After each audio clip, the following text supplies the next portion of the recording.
No, ahora te cuento de Messi. Y está también el staff técnico del Barça. Falta Xavi Hernández. De momento solo falta Xavi Hernández porque está su hermano Óscar Hernández. Están el resto de sus ayudantes del staff. Me dicen que el primer entrenador tiene que llegar, todavía no lo ha hecho.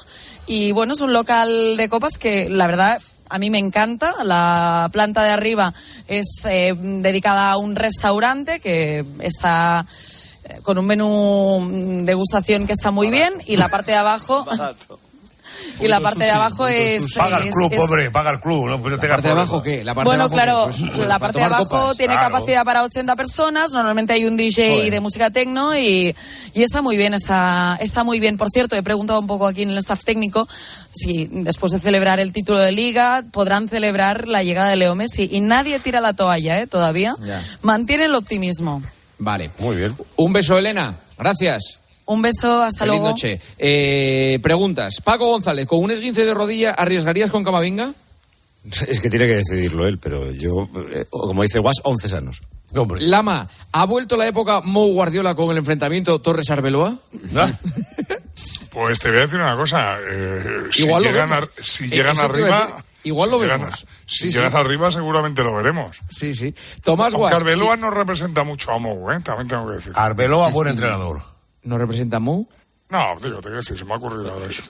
Creo que te la clava, Manolo, Tomás. A ver, dime. Guas, si lo del Valladolid se lo hacen al Madrid, ¿qué dirías? Hombre, pues sí, es que lo que lamento es que no haya habido la impugnación del Getafe, que ya era lo último que un árbitro le quitara 3 puntos al Madrid por un cambio. Eso es lo peor del día. Palomar, maravilloso. ¿Qué porcentaje le das al Madrid para pasar contra el City? Ya lo has dicho. Sí, 55-45, pasa al Madrid. Cañete, ¿está salvado Valencia? Sí, yo nunca lo vi en descenso. O sea, yo nunca lo vi descender. En descenso y sufriendo vamos a estar un tiempo. Rico, ¿es el Barça de Xavi el más contundente que recuerdas? No, y aprovecho mi tiempo para felicitar a los compañeros y amigos de Barça TV, que estando todos en la calle han trabajado hoy para la cobertura del título como si fuera su primer día en la casa. Efectivamente, un abrazo para ellos. Siro, ¿te ha cerrado la boca Chus Mateo? No, es que... Un poquito sí. Ni me la ha abierto tampoco. Ni me la ha abierto ni me la ha cerrado. O sea, Se mete Antonio Ruiz, que la última vez que vio un minuto de baloncesto estaba Larry Bird en la cantera de los Celtics. Y el último a Michael Jordan el otro día en Marbella. Fue el último baloncestista que vi. Sí. La de Albelda la quiere hacer Paco. Albelda, sí. Albelda, ¿firmaría usted que el Valencia gane el Real Madrid, pero antes haya ganado el Madrid al City? ¡Oh, qué buena! Hombre, por supuesto. No, dice... No. Claro, dice que sí. es que lo has formulado mal, Paco. Claro, firmarías que el Madrid gane al Valencia. No. Que el Valencia gane al Madrid, pero que el Madrid gana al City. pero antes el Madrid elimina al City. Vale. Que se tengan que dar los dos resultados, entiendo, vamos. O sea, el Madrid en la final de la Champions, pero el Valencia gana al Madrid. Y eso lo Yo firmo. te lo he dicho aquí alguna vez. Es capaz de sacrificar el partido. Podías haber... No, yo pensaba, digo, ahora que tiene 37 puntos el Valencia, arriesga un poquito y dice, venga, va, que no suceda eso. Con 35, 34, no, pero primero con 37 no soy digo, tan arriesga. optimista como tú, Cañete, de ver ya salvado el equipo con lo que veo por yo delante. te digo que yo nunca le vi. No, que tenemos que acabar. Mi percepción. Antoñito, ¿tiene que cesar a Simeone por no conseguir el segundo puesto? Bueno, ¿eso qué es? ¿Una inocentada o qué es? Si el objetivo es el tercero. Es una pregunta. Respeta Está en números. Ni lo van a hacer. Oye, compañeros, gracias por este tertulión. Habéis estado francamente bien. Sí, muy correcto. A ti, hombre. Fouto, Adiós, hombre. me ha mandado un mensaje a Oscar Puente que le vuelvas a seguir, que ya te ha desbloqueado. A mí me mandan otro y me dice que cuando perjudiquen un equipo que ya me sale alcalde de esa ciudad. ¿Y Emilio, ¿dónde está Emilio? Escucha, perjudiquen al Emilio Celta, que ya me está sale de alcalde vuelta de las Vigo. motos. Le ha pillado en un avión, no podía entrar. Vaya. Pues me ha dicho a mí Oscar Fuente y te lo digo... Y no te Puente, lo digo Puente. por mal. Fuente. Jugador de baloncesto del Fórum.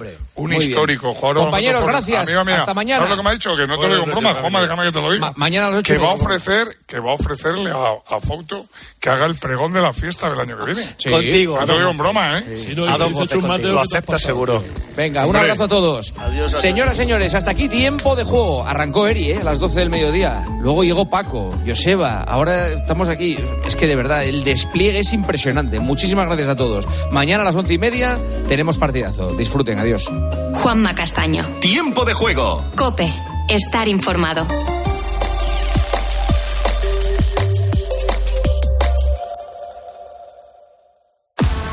¿Quieres que el partido te vaya como anillo al dedo? Descubre el My Match en exclusiva en Winamax. Crea tu apuesta escogiendo selecciones de un mismo partido y obtén tu cuota personalizada. Imagina tu escenario ideal gracias a My Match y pon una cuota a tu intuición. Winamax, las mejores cuotas. Juega con responsabilidad, solo para mayores de 18 años.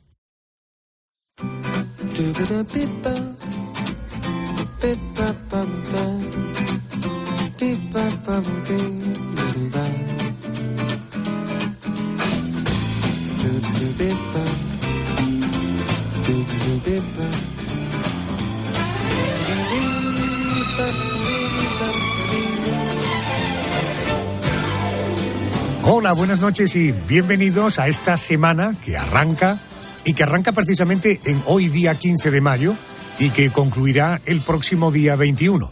Por tanto, se puede deducir que nos oímos el 15 de mayo y que nos oiremos el próximo día 22 de mayo. Confío que te resulte entretenido el programa de esta noche, que naturalmente es posible gracias a esta pandilla de zánganos. Buenas noches, os habéis quedado un poco así como... Hombre, lo de pandilla no nos lo esperábamos. Zánganos sí, pero lo de pandilla no. Es que yo cuando introduzco números, dígitos, algoritmos en el arranque del programa, veo que sois todos de letras. Algoritmos. Algoritmos también. Algoritmos. Algoritmos. Interlineales, que no se perciben, pero están ahí. Especial de inteligencia artificial, Arjona, ya te... Total, que os desconcierta lo de los números. No desconcierta, realmente que no da igual, o sea, da lo mismo. Héroes del programa, como por ejemplo, la mensajera, querida Yolanda Guirado, muy buenas noches. Buenas noches, Adolfo, pues traigo un mensaje para los oyentes, para aquellos que quieran contactar con el programa y todavía no sepan cómo hacerlo. Bueno, les voy a dar algunas ideas. Pueden mandarnos un correo electrónico a lanochearjona@cope.es. También pueden enviarnos un mensaje a través de las redes sociales. En Twitter somos La Noche Arjona y en Facebook La Noche de Adolfo Arjona. Y aquellos que digan, bueno, vamos a mandar mejor una nota de voz, también pueden hacerlo por WhatsApp. El número de teléfono es el 650-564-504. Bien. ¿Cuántos days after para final years? Voy a traducir yo. Yolanda, ¿cuánto queda de aquí al 31 de diciembre? Más o menos, Yolanda es de letras puras, Adolfo. Así que yo doy el dato, pero bueno, ahí lo dejo. 230 días para que termine el año, según mis cálculos, según mis cuentas. 230 días, por tanto, 230 oportunidades de ser muy felices. La dama oscura del programa... Mónica García, el expediente de la crónica negra de esta noche. Hoy abrimos el del vampiro de Düsseldorf, asesino en serie, apodado así por su afición a beber la sangre de sus víctimas. Se trata de Peter Kunter, condenado a la guillotina por la muerte de 9 personas y el intento de matar a otras 7. Abrimos su expediente porque se acaban de cumplir 110 años de su primer asesinato. 1, 2, 3. Y la especialista del programa es... Carmen Cerván, buenas noches. Hola, Adolfo, buenas noches. Cuéntame, después del boletín de las 2, 1 en Canarias, el especial de hoy versa sobre... 828 metros de altura, se ve a 95 kilómetros de distancia. Te estoy hablando del Burj Khalifa en Dubái, es el edificio más alto del mundo. Hoy nos subimos a los rascacielos más impresionantes. El dati de cuestión del programa es... Querido Pedro González, buenas noches. Buenas noches, Arjona. Hemos tenido, supongo, contacto de los oyentes, ¿no? Ahora te lo cuento. Pero antes te voy a contar una cosa que tú sabes que a mí me gusta contarla, que es lo de los porqueses. Es verdad. Después del boletín de las 3:02 en Canarias, volveremos a responder a preguntas como... Por ejemplo, los delfines son extremadamente inteligentes. Lo vengo diciendo del principio y también del fin. Si no tuviéramos saliva... ¿Podríamos saber cuándo está caliente la plancha? ¿Por qué empleamos tantas palabras para decir borrachera, aunque no tengamos ni cuerpo siquiera para tirar cohetes? ¡Qué bueno! Eso será después del boletín de las 3:02 en Canarias. Dicho esto, lo más importante, reyes y reinas del programa que han contactado con nosotros. Por ejemplo, Fernando, a través de Facebook nos dice: he sido muy feliz 2 horas y media. Espero mejorar en lo personal y dar lustre a tu programa. El contexto no lo sé, pero... espero que mejore este hombre y que nos siga escuchando. Dicho queda. ¿De audio tenemos algo? Sí, un WhatsApp de audio, además muy divertido. Seguramente te acordarás de Laura Lara, autora junto a su hermana María del libro Mentiras de la historia de España. Compañeras de la radio. Correcto, que tuvimos aquí en el programa. Ella tiene 2 hijos, me refiero a Laura, mellizos, se llaman Pilar Elizabeth y Ángel Eduardo, y cumplieron 3 años el 14 de abril, hace nada. Y ellos han mandado un mensaje. Hace la cola. Es una jola. Creo que se entiende que dice la noche de Arjona. Qué bueno, qué bueno. Muchísimas gracias. Andrés García es el Memorias del programa. Querido Andrés, buenas noches. ¿Qué tal, Arjona? Hoy traemos noticias, sucesos, hechos que ocurrieron en una semana como esta, pero hace justo un año. ¿Para qué? Para poner a prueba la percepción del paso del tiempo de nuestros oyentes. ¿Sabes que en una semana como esta se confirmó el primer caso de viruela del mono en nuestro país? Hay gente que ya ni se acuerda. Bueno, pues Fernando Simón dijo que como mucho 4 o 5 casos y la cosa va por casi 8.000. Bueno, es broma, pero también tendremos 2 asuntos relacionados con la música. Lo peor de todo es que no es broma. Que no es broma, más o menos por ahí estuvo la cosa con el coronavirus. Por ejemplo, en una semana como esta, Bunbury ofreció su último concierto. Recordemos que ya ha pasado un año de aquello. De aquel último concierto que fue en Estados Unidos, y se cumple un año de la muerte de un genio de la música como es Vangelis. Qué fuerte. Vangelis Papatanasius. Por cierto, en esta semana han ocurrido cosas que antes de entrar en el especial, en el porqué de las cosas y mucho más, te lo contamos. Esta es una semana que en la historia de la crónica negra se escribió un escalofriante suceso.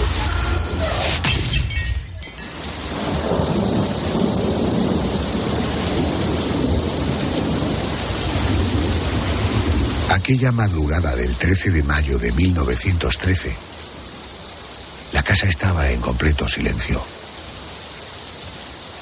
Sus ocupantes dormían tranquilos, sin ser conscientes de lo que iba a ocurrir. Mientras tanto, un ladrón se introducía a través de una ventana entreabierta. El desconocido comenzó a recorrer la casa buscando objetos de valor, pero su vista quedó clavada en la imagen de una niña tumbada sobre la cama. Con sigilo, se acercó a la chiquilla. Demostrando una gran agilidad, tapó su boca con una mano, mientras con la otra la degollaba con el cuchillo que llevaba en el bolsillo. La pequeña Christine, de 8 años, se desangró.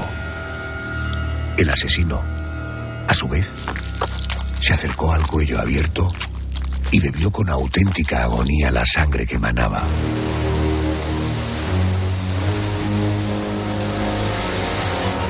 Ese era el modus operandi de nuestro protagonista de esta crónica negra, Peter Kunter, conocido popularmente como el vampiro de Düsseldorf.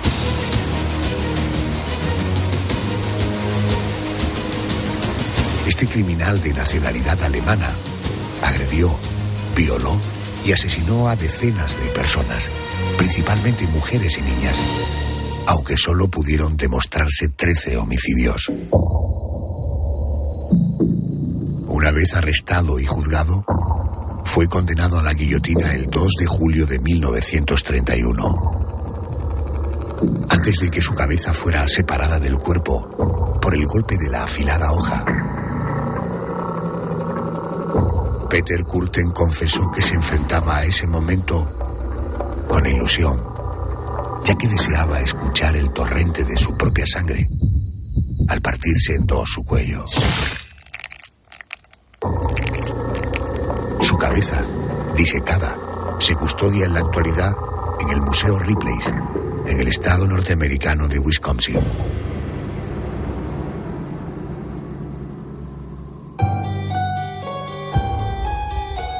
Estamos ante el expediente del llamado El vampiro de Düsseldorf. Una vez más nos encontramos ante un personaje con una infancia plagada de malos tratos, de violaciones, experiencias que lo marcaron, aunque, como repetimos cada semana, no por ello hay justificación a todo lo que hizo. Déjame que voy a saludar a Juan Manuel Hueso, es criminólogo y productor del podcast Curiosidad Criminal, de la Sociedad Española de Criminología y Ciencias Forenses. Juanma, muy buenas noches y bienvenido a la cadena COPE. Muy buenas noches, Adolfo. Un placer estar contigo y con todos tus oyentes. La infancia de Peter Kunter fue realmente complicada. ¿Es cierto que con solo 9 años cometió un doble asesinato? Pues efectivamente, como comentas, la infancia de Peter fue realmente complicada. Imaginemos que nació en el seno de una familia muy pobre de finales del siglo XIX, donde pasaron realmente hambre, y con 9 años pues decidió huir de esta casa, donde era testigo además de las vejaciones que llevaba a cabo su padre con su madre, donde incluso además este padre violó a su hermana pequeña de 13 hermanos, ¿no? Y como digo, pues huyó de la casa, y parece ser que, como así lo testigua la enciclopedia británica, Peter Kürten pues ahogó a 2 niños en el Rin cuando todavía no tenía ni tan siquiera 10 años. Así que vemos que tenemos un asesino bastante precoz. El asesinato que hemos recreado ya era el adulto, se produce el 13 de mayo de 1913. ¿Cuántas víctimas se llegó a cobrar este asesino en serie y qué perfil tenían? Pues sin contar con la multitud de animales que torturó, abusó sexualmente de ellos y mató, centrándonos solamente en las personas, alrededor de 70 delitos de diferente índole, donde finalmente iba a ser acusado de tan solo una decena de asesinatos, una treintena de intentos de asesinato, varias agresiones, intentos de violación y muchos actos de incendio provocado. Sus víctimas en general eran mujeres y niñas, pero en los incendios que comentó que provocaba, pues los dirigía a vagabundos que estaban en edificios abandonados, y como dijo después de ser detenido, le gustaba prender fuego a estos edificios abandonados con la esperanza de ver salir ardiendo del interior a vagabundos que pernoctasen dentro. Como vemos, eran víctimas para él fáciles, débiles, accesibles. Después de más de una década matando, en noviembre de 1925, Peter Kürten buscó su minuto de gloria enviando a un diario local la dirección exacta en la que se encontraba el cadáver de su última víctima, una niña de solo 5 años. Los forenses determinaron que había sido estrangulada y violada, y que se le habían asestado casi 40 puñaladas. ¿En qué momento se cierra el cerco en torno a Peter Kürten? ¿Cómo dieron los investigadores con él? Pues la verdad es que al principio la policía estaba bastante perdida en su investigación. Buscaban al culpable de estas atrocidades entre los habitantes de las diferentes instituciones mentales que había en Alemania en esa época, por la zona. Pero en mayo de 1930 cometió un error fatal que al final haría que por fin la policía estrechara ese círculo y diera con este macabro asesino. Fijó su punto de mira en esta ocasión en una nueva víctima, una joven de 20 años, María Budlis, y parece ser que Peter pues la abordó con la cortesía habitual que él abordaba a sus víctimas, la invitó a su ático y después de dar un paseo, le invitó a dar un paseo también por el campo, y allí fue donde la atacó, la estranguló y la violó. La dio por muerta y se marchó, pero María sobrevivió a esta agresión y acudió a la policía a denunciar los hechos. Dio una descripción totalmente detallada de Peter, y en ese testimonio pues consiguió poner a la policía en el punto de mira a Peter como este asesino, este vampiro de Düsseldorf. Pero la policía cometió un nuevo error, y es que le enviaron una citación para interrogarlo, lo que hizo que huyera. Le fueron a buscar a su casa y allí solamente encontraron a su mujer.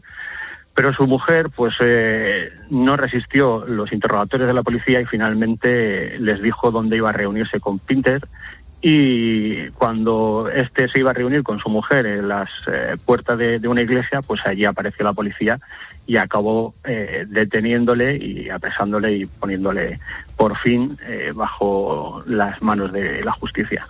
Era a finales de mayo de 1930 cuando lo apresaron. Comenzó el juicio un año después. ¿Llegó a reconocer lo que hizo? ¿Colaboró y confesó al menos, no sé, para dar un poco de paz a aquellas familias, Juan Manuel? Pues la verdad es que no solamente confesó los crímenes o los interrogatorios, sino que es que además eso alimentaba su ego. Durante las sesiones de interrogatorios que llevó a cabo la policía, pues confesó alrededor de 70 actos criminales en los que se incluyeron agresiones sexuales, asesinatos, actos de piromanía. Muchos de estos crímenes ni tan siquiera la policía tenía conocimiento de ellos. Llegó a decir incluso que las víctimas se lo ponían muy fácil y que la sangre de sus víctimas pues le producía un placer sexual, e incluso admitió que había bebido sangre humana durante sus asesinatos, y de ahí le vino el apodo del vampiro de Düsseldorf.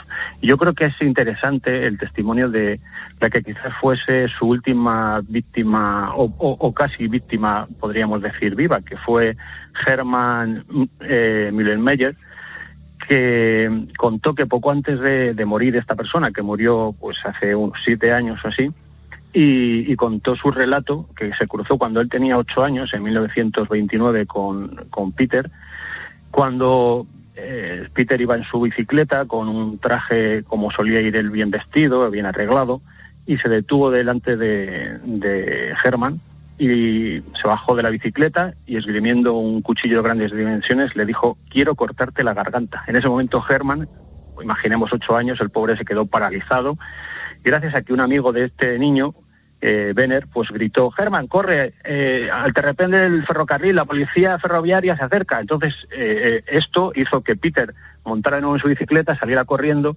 y este joven salvó la vida gracias a esa mentira piadosa que soltó su amigo, porque realmente no venía la policía, pero eso es lo que le salvó la vida, ¿no?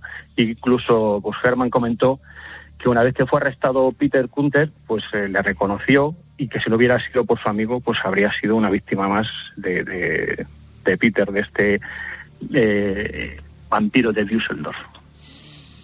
Espectacular, ¿eh? Adacadabrante, sin duda. Aunque se le suponen decenas de asesinatos, solo se le pudo condenar por 13, además de por numerosas violaciones y agresiones. La sentencia fue firme: muerte por decapitación en la guillotina. Más allá de asustarle, le emocionó, como hemos oído en el relato, y a uno de los psiquiatras que le trataban llegó a decirle que, en fin, le excitaba escuchar el torrente de su propia sangre cuando corriera por su cuello partido en dos. Esto le hacía mucha ilusión. En fin, Juan Manuel Hueso, criminólogo, productor del podcast Curiosidad Criminal de la Sociedad Española de Criminología y Ciencias Forenses. Juanma, gracias por atenderme. Buenas noches. Un placer estar contigo y con todos tus oyentes. Personajes cuya característica principal era la obsesión por la sangre de sus víctimas. Y de estos han existido muchos a lo largo de la historia. Algunos de estos perfiles han pasado desapercibidos hasta ahora. He querido que me acompañe Miguel Ángel Soria. Es profesor de Psicología Criminal, es director del Máster de Investigación y Análisis de Conducta Criminal de la Universidad de Barcelona. Miguel Ángel, profesor, muy buenas noches. Hola, buenas noches. Uno de estos personajes poco conocidos es un tal Vincenzo Berseni, apodado el vampiro de Bérgamo, que aunque solo logró asesinar a 2 mujeres, fueron muchas las que sufrieron sus agresiones y su obsesión por morder y por sorber la sangre. ¿Cómo era el modus operandi de este asesino para cometer sus crímenes? Bueno, siempre aproximadamente por las víctimas que conocemos, para entender, porque lógicamente no creo que variase lo sustancial, siempre era lo mismo, es decir, atacaba a mujeres relativamente jóvenes, para entendernos, y que estaban solitarias en lugares solitarios y por lo tanto de forma sorpresiva. A partir de ahí, pues bueno, se abalanzaba sobre ellas y las estrangulaba y realizaba actos, digamos, básicamente a nivel ya de post-mortem. Miguel Ángel, fíjate que cuentan que ya con 18 años mordió el cuello de una prima suya, que a partir de ahí agredió del mismo modo a otras mujeres. ¿Cuál fue su primer asesinato? Vamos a ver, el primer asesinato evidentemente es difícil de saber. Podemos conocer cuál fue la primera víctima, porque vaya usted a saber qué otros tipos primero de delitos pudo cometer, ¿no? Comprendo. Porque quedaba claro que hubo un intento también previo, que esto es bastante común también, de estrangular a una criada. Así que de alguna forma, y esto fue antes de los hechos, ¿no? Respecto a la primera víctima, para entendernos, era una chica joven de 14 años, digamos que simplemente se trasladó de un lugar a otro para visitar a sus padres, ¿no? Para entendernos. Y bueno, ese fue la primera vez. Aquí lo curioso, al igual que en la segunda víctima confirmada, para entendernos, de esta persona, ¿no? Pues hubo cortes, arañazos, el resto del cuerpo distribuido por todo el cuerpo, ¿no? Y que de alguna forma mostraban realmente una ausencia, digamos, no están vinculadas directamente con causa de la muerte, porque la muerte fue por estrangulamiento, o sea que fueron muertes una vez ya la mujer o en este caso había muerto. Entiendo. Profesor, ¿de qué manera lograron echarle el guante los agentes de la policía? Bueno, pues como suele pasar en estos casos la mayoría de veces, es que de alguna forma, pues podríamos decirlo por accidente, ¿no? Si bien coincide con que una prima suya, para entendernos, se vio que le seguía, también lo mismo, en una forma solitaria, etcétera, y a partir de ahí él intentó hacer el mismo acto, es decir, intentó también te tiró al suelo, intentó estrangularla, pero ella logró zafarse y le convenció de que la dejara, digamos, irse. A partir de ahí ella denunció a la policía y, digamos, se le detuvo. Uh-huh. Bueno, a él lo encarcelan, el psiquiatra, el doctor Lombroso, elaboró un informe sobre la personalidad de este individuo, de este asesino. ¿A qué conclusiones llegó este especialista? Sí, a ver, Lombroso es como médico, para el psiquiatra y además uno de los padres un poco de la cirugía. De alguna forma estaba, digamos, su elemento clave era que las anomalías físicas y psicosomáticas afectaban y generaban la degeneración moral. Era la visión que él tenía en esa época, claro. Entonces, él básicamente lo que observó mientras estuvo con esta persona, que incluía pie a que escribiese un libro, básicamente es que había un retraso intelectual, que había unas deficiencias vitamínicas y que también había una motivación por la necrofilia. Es cierto todo esto, lo que pasa es que también si lo miramos de la fecha actual, bueno, pues lo que vemos es que evidentemente había, digamos, numerosas parafilias realizadas con estas mujeres, que les sacaba cosas, había rituales, etcétera. Por lo tanto, mordiscos, que por eso el nombre, ¿no? El hecho de la sangre, etcétera. Todo eso son, o sea, que no solo había una que él detectó o que él destacó en aquel momento histórico, ¿no? Sino que había bastantes más. Entiendo. Déjeme que hablemos ahora de otro individuo, Salvador Agrón, un puertorriqueño. Él nace en el año 1943, joven con una infancia dura. Él parece que, estando en la calle, empieza y entra a formar parte de una banda conocida como los vampiros. ¿Esto qué eran? ¿Individuos que se divertían a base de morder y absorber sangre? No exactamente, no queda muy claro porque no hay mucha información también relativa a las características de esta banda, pero más bien parece que es una banda tradicional de aquella época, de finales de los años 50, para entendernos, dirigidas a, por ejemplo, en las palabras que utilizan ellos, por ejemplo, que utilizan la palabra retumbar, ¿no? De buscar la pelea callejera, pues es la típica banda que produce la muerte, de hecho, de 2 personas como consecuencia de una pelea con otra banda rival. Básicamente es la típica pandilla, digamos, en este caso, estadounidense. De hecho, él no muestra un interés especial ni aparece en ningún lugar un interés especial pues por la sangre, a pesar del nombre, ¿no? De que se hayan puesto. Incluso él había pertenecido a otra pandilla que no tiene nada que ver, para entendernos, incluso con estos conceptos, ¿no? ¿Qué tipo de asesinatos cometió este individuo? Bueno, son radicalmente diferentes de los anteriores. Esto fue fruto de esa pelea. El chico tenía 16 años, de hecho, cuando ingresa después posteriormente en prisión se le condena a muerte, es que es el más joven que había hasta ese momento, para entenderse en Estados Unidos, ¿no? Y de alguna forma es fruto de esa pelea, de ese conflicto además no era otra pandilla, eran unas personas que confundieron con la pandilla rival, para entendernos. Y a partir de ahí es cuando él apuñala a 2 personas, huye, pero posteriormente es detenido. Entiendo. Bueno, he leído que en la cárcel él cambia su comportamiento radicalmente, que fue indultado, que quedó en libertad. ¿Cómo fue su vida a partir del momento del que sale de la cárcel? Sí, o sea, él cambia radicalmente. Incluso, allí dentro de la prisión se convierte al cristianismo, estudia artes, se gradúa en sociología y de alguna forma eso le lleva a que se le conmute la condena por cadena perpetua, ¿no? Se le traslada de prisión, pero él huye del nuevo sitio donde se le traslada, se le declara incluso inocente por enfermedad mental y posteriormente, lo que es llamativo, fruto de ese cambio que yo creo que era interno, de alguna forma, que empieza a trabajar como consejero juvenil en el tema justamente también de la violencia de las pandillas, en este caso en Estados Unidos en aquella época. Profesor Soria, gracias por atenderme. Buenas noches. Igualmente, muchas gracias. Dios. El expediente que hemos abierto esta noche, el del vampiro de Düsseldorf, nos recuerda que el ser humano suele ser maravilloso, pero cuando el mal entra en él, puede bajar hasta lo más profundo del infierno. Vamos al boletín de noticias y saltaremos del infierno casi al cielo, porque el especial de esta noche tiene que ver con los rascacielos más espectaculares del mundo. Venga, noticias, que luego volvemos.